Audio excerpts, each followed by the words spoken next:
In the spring of 1200 BC, a young girl named Nefertari stood silently in the courtyard of the temple of Amun in Karnak. Soft music echoed faintly in the background. Around her, a group of priests worked with careful precision, shaving her head. Strand by strand, her long black braids fell to the ground until not a single hair remained. She was only 9 years old.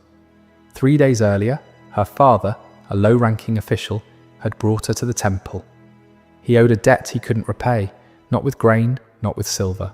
So he paid with his daughter. Nefertari didn't fully understand what was happening. Her father had told her this was a great honor, that she would serve the gods, that she should feel proud and obedient. But when the cold bronze blades scraped across her scalp, tearing away the hair she once cherished, tears welled up in her eyes. She began to cry. A senior priestess struck her across the face. "The servants of the god do not cry," she said sharply. "You have no tears left. You have no name left. You belong to Amun now, and Amun does not tolerate weakness."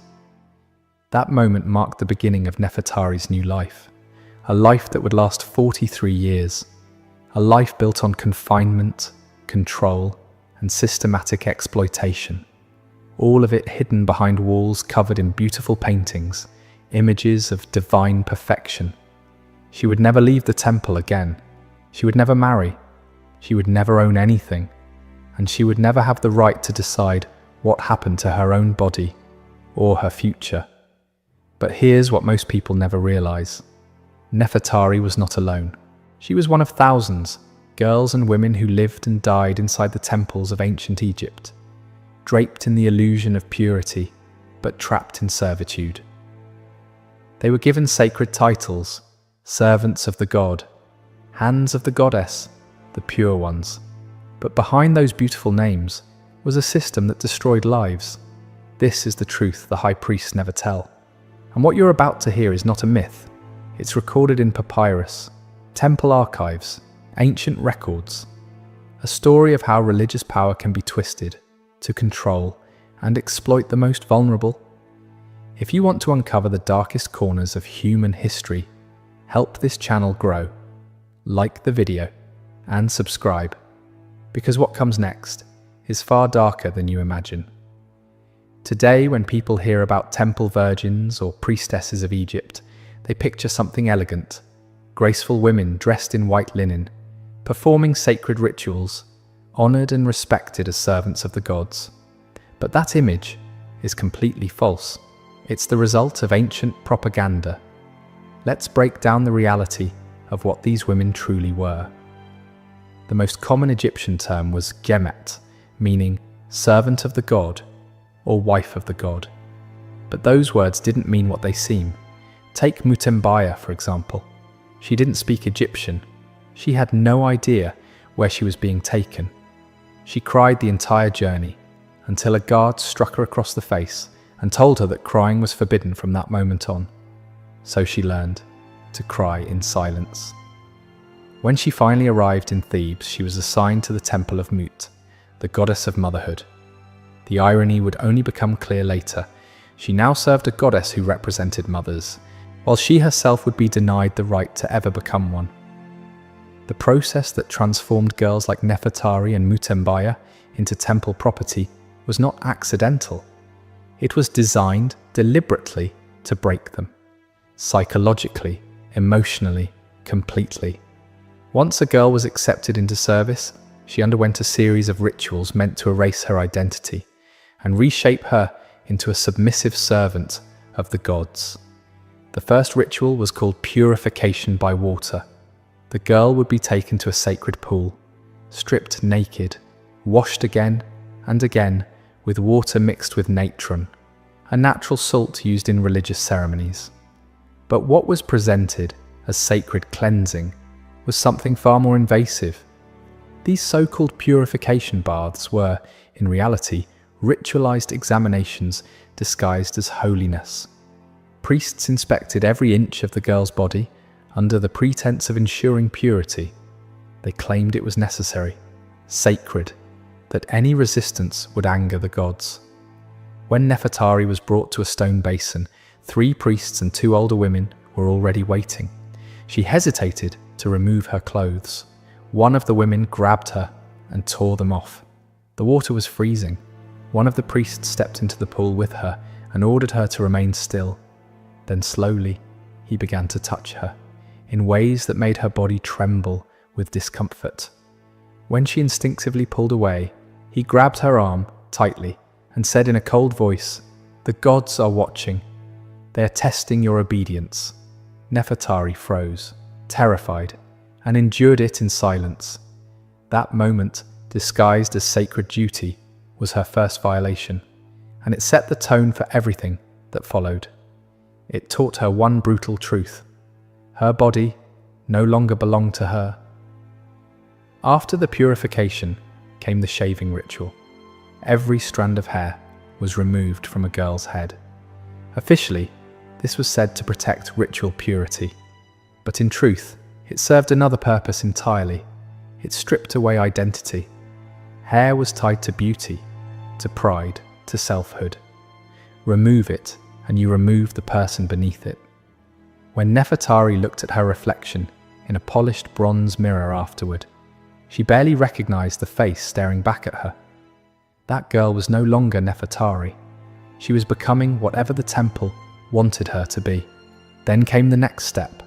Her name was taken from her. The name her mother had given her, the name that linked her to her family, her past, her childhood, was declared dead.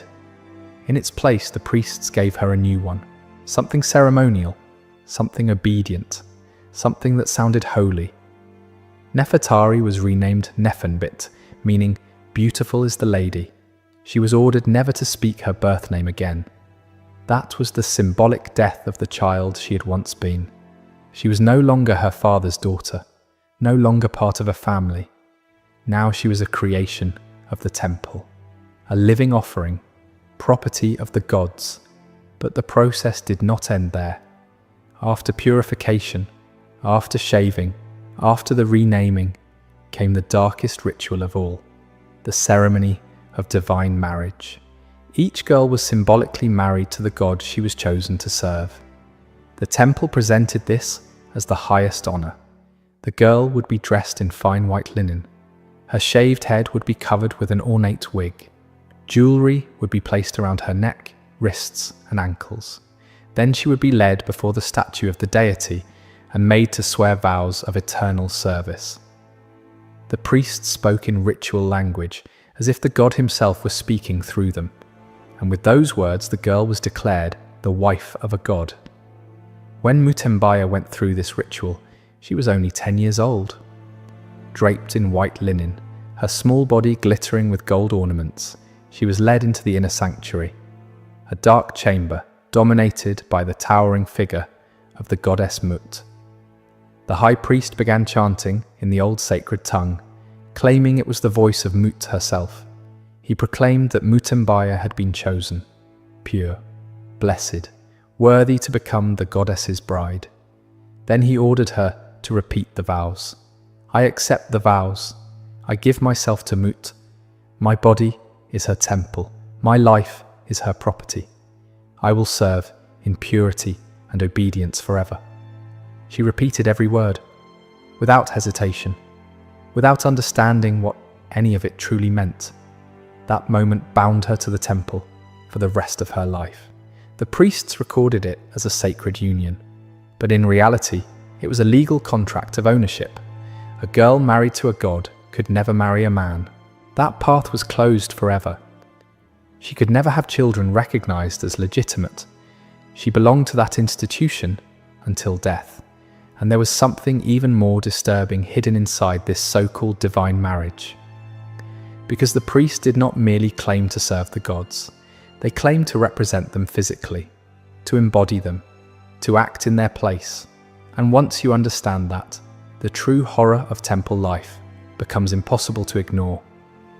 Life inside the temple was built with absolute precision, structured, isolated, controlled. Every detail was designed to eliminate the possibility of rebellion or escape. Let's look at a single day in the life of someone like Nefertari. She woke before dawn in a communal sleeping chamber, surrounded by dozens of other girls and women. The youngest slept under the watch of older attendants, women who had spent so many years in the system that they no longer remembered what freedom felt like. Privacy did not exist. The morning began with cleansing rituals. Each woman washed, then dressed in simple white linen garments, the uniform of temple ownership. After that came the assigned labor of the day.